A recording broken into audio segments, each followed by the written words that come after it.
mbokki internet Chrono Actu dal leen jàmm ci xibaar yi ñu fas yéene ko doore ak gàllankoor ñu nemmeeku ci njàngameek njàngale mi syndicat mi njaboote ay jàngalekat mi ñuy tuddee G20 ñoom itam fas yéene nañu daal di sóobu ci seen plan d'action ni ki ëllëg ci talaata ji lañ ko fas yéene door akub débrayage ñu fas yéene ci toftal grève générale li waral lu ni mel nag nee nañu gouvernement bu Sénégal la ñu jàpp ne farataalagut ba léegi seeni ay jafe-jafe ñu teewlu Arona Fall moom mooy coordonnateur bu G20. plan d'action bi li ñu ci nama def mooy dañuy def débrayage du mardi à 9h le premier à 9h mardi premier à 9h donc dañuy def débrayage maanaam dañuy jàngale ba 9h ñëpp ñu génn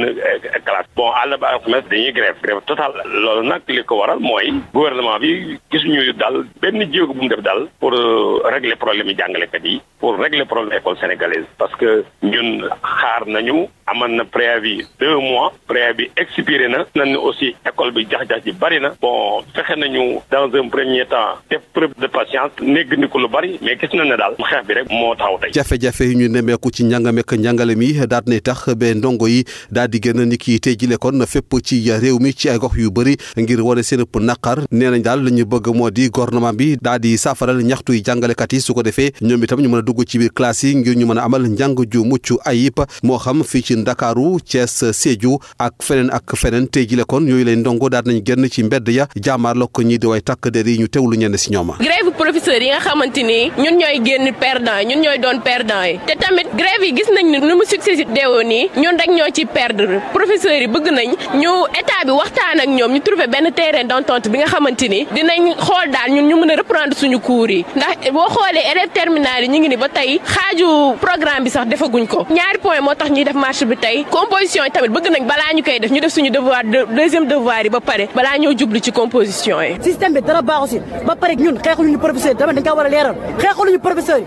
ñoom ñuy xeex mais chaque fin de mois ñoom dañu jox seen salaire ñun ñu suñu paree seen salaire boobu ñu jël dañu ko jox ngir yàlla nañu jàppale xeexuñu benn professeur tamit dañ kaa war a xam ñun suñu bopp dañu xeexal ñu suñu bopp am nañ droit à l'éducation nous avons droit à l'éducation ngir yàlla benn décision mooy tax ñu retourner classe ñu jàng normal ñu retourner classe mais grève tey soo doo jàng duñ ko def. ministère bu ñu dënk wàllum éducation nationale daal nay addu ci mbir mi di sakku nag ci ndongo yi ngir ñu ànd ak dal rax si dolli itam di sakku ci jàngalekat yi ngir ñu taxirlu ba ñu tegandi ab gouvernement bu yees su ko defee ñu mën a wéyal waxtaan yi Mouhamadou Moustapha Diagne mooy directeur formation ak communication ci ministère de l'éducation nationale ñu teewlu ko. xale yi di wax di nga bëgg jàng loolu moom dëgg dal na xel ndax xale yi moom xam naa ni grève bi ni nga koy commencé tayal surtout nag ñi nga xam ni dañu war a def examen ñooñu dañuy jaaxle bon ñu wax nag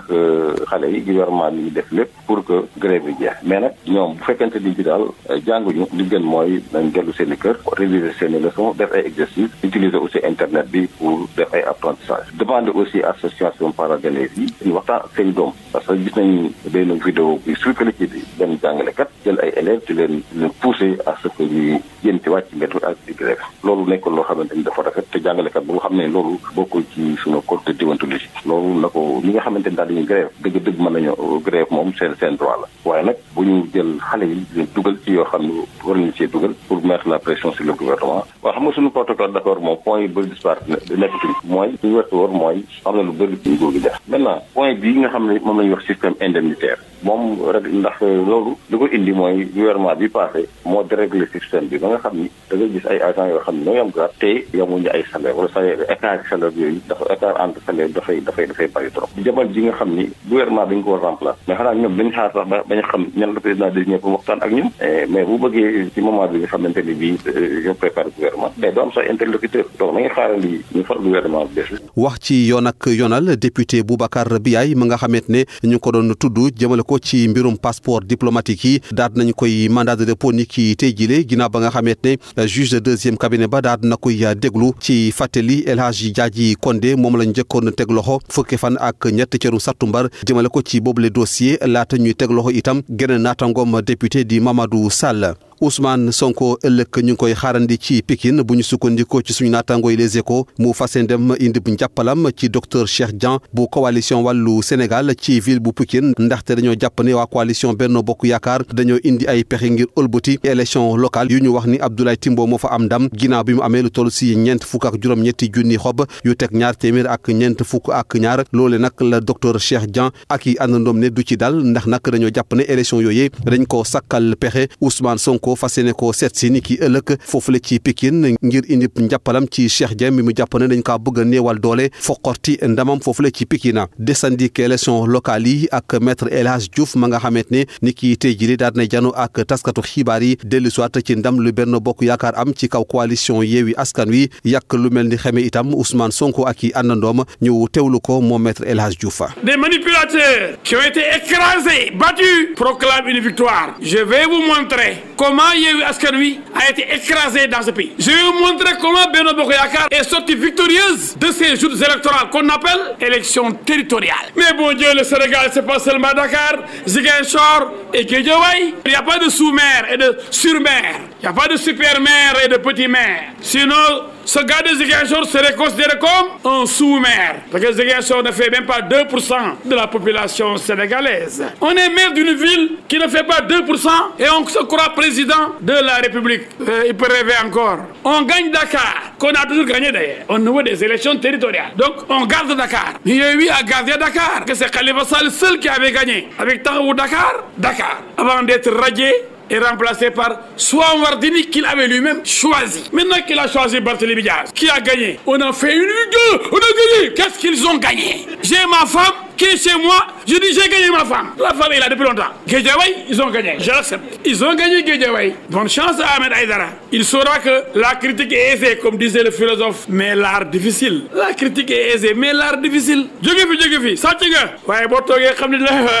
lépp dëgg la xaste neex na saaga yomb na waaye jëf moo jafe. Au contact de la réalité, les nouveaux maires là, il y a même un maire sous-locataire au Parcelles Assainies qui venait de trouver une chambre. Yewwi cherchait des gens yow doo ñëw ma placer la doo ñëw ma jël la ci teg xamuñ sañuñ jël. Ça c'est indigne. Notre pays ne mérite pas cela. Notre démocratie ne mérite pas ça. Ay taf yëngal parce que Yewwi ne représente rien dans ce pays. À Rufisque, le gars il venait de s'installer, un nouveau locataire, personne ne le connaît, mais on a mis son nom parce que les gens votaient Yewwi dans cette bête comme ça. Day naan maayu nit ñi loolu tax xale yu bëri mu naan seen maayam xale yi yeewu leen waa ji dóorkat la xale yi bu leen nekk ay ndoxandoom bu leen kupp nekk seen bopp dama leen a bëgg dañuy di avenir Sénégal boytu leen ma ko quand il prend le risque je dis ça a été la grande défaite de Ousmane Sonko et de Yewwi. Pourquoi? Élection gox-goxaan lañ wax ruq-ruqaat yi ñooy tànn ñi leen neex. Ousmane Sonko a voulu en faire des élections nationales. Il ne fait que manipuler boo gëmee nag da ngay dem di jébbalu ci moom am na xale yoo xam ne jaral na leen ñu dee. mu ne leen moo tax mu ne leen mortel combat mu ne leen génn leen dee gars yi xale yi génn dee mortel combat génn leen rayante loolu leen wax mais moom du génn jabaram du génn doomam du génn ay waay xale yeewu leen seen waajur yi soxla nañ leen ki ngeen topp bêtement ndax lan koo xam ni mosul wone dara ci àddina benn preuve comme 23 juin l'homme du 23 juin comme leneen lu mosul tëj fenn au ba tëj naa man assemblée moom dem na assemblée dina la wax daw rek ak xeex naa mairie si la dama koo dóor dama ko summi yow ku yóbbu ñu assemblée pour muy dóor nit ñi di jaay ngeen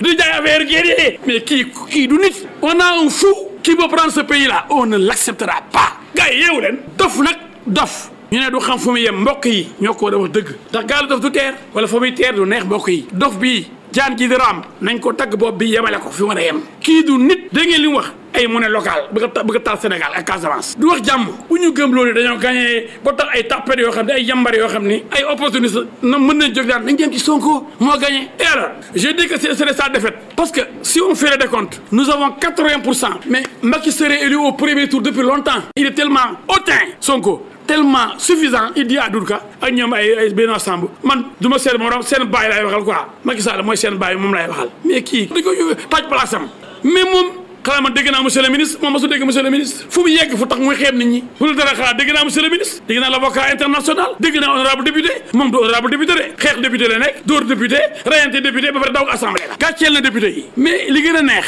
mooy duma yi bennoo duma Yewwi xoolal ma pur xoolal ma ndeysaan sëriñ bu baax bi sëriñ Moustapha Sy du gis sax tudd seen victoire yi amakus néew dañuy égoïste ingrat du sax gërëm sëriñ bi day mel ni Sonko moo gagné quoi même Khalifa Sall léegi am na problème ak Sonko ndax dañuy yëpp di ko ba jox Sonko quoi alors Khalifa Sall boobu doole ndax Dakar ba de junni yoon Ziguinchor te Sonko amu fi benn prétention na amu fi ñaari nit xam na ni Dakar mënu koo jël mu bàyyi ko borom Dakar kii moom moom Dakar depuis 2014 plus nag Moustarchidine jàpp ci Sénégal yëpp Moustarchidine jàpp ci Khalifa Sall jàpp ci yeneen parti yóbbaale ba yëpp jàpp ci Pastef mi nga xam ne moom amul 1% Sénégal ndax plus forest gars yi da ngeen kaa fàtte waaye Pastef bu defoon élection présidentielle moom kenn rek 1% du ko am ndax 2017 moins de 1% la plus forest. ci wàllum tàggat yaram ab xibaar bu neex jëmale ko ci Sénégalais yi ak seen équipe nationale bu Sénégal ginnaaw bu ñu defarale ab test Covid 19 gaynde yi amut kenn si ñoom mi dellu soit positif di maanaam amut kenn ku amee doomi jàngoro jile ginnaaw bu mu desee ñaari fan nañu soobu ci jongante demi-finale ya ci seen diggante ak Burkina Faso ci alarba gi ya ndar keppe ko ci bitim réew fale ci Burkina Faso lañ koy doore foofe nag jàppale ni lieutenant colonel Paul Henri Damiba léegi nag daat nañ koy samp mu fas yéene doon njiital réew ma foofule ci Burkina Faso mouvement patriotique pour la sauvegarde et la restauration MPSR ñoo ko daal di siiwal ni ki tey jile ci ab déclaration ci télévision bu Burkina Faso nee nañu lépp la nga xamante ne ab liggéey bu njiit réew mi war a def la foofule ci Burkina Faso kii di lieutenant colonel Paul Henri Damiba moo ko fa fas yéene amal fale ci Mali foofee nag defante gaa ngi wéy ci diggante France ak ñii di waa Mali ndax te Assimi Goïta mi nga xamante ne moo fay jiite réew ma daat nay jël dogal sakku ci ambassadeuru France mi fa toog ngir mu daal di jël ay bagaasam génn seen réew fii ak ñetti fan ci ab communiqué la ministère bu ñu dénk wàllum affaires étrangères ak coopération internationale daal di fësale Assimi Goïta ak yaananoom ñu ngay jël bii le dogal ginnaaw bu ay kaddu jibe ci ministre bu ñu dénk wàllum affaires étrangères ci France mi wax ni seen taxawaay ñoom junte bi foofule ci Mali teguwut ci yoon rax si dolli itam bépp dogal bu ñu fay jël ab mesure bu irresponsable la loole nag moo leen daal di métti waral la ñu jël dogal bu ni mel mbokki internet Chrono Actu lii lañ leen indiloon ci xibaar ni ki tey jilee dig daje ëllëg lay doon incha allah si gën a jotaayu xibaar jàmm ak jàmm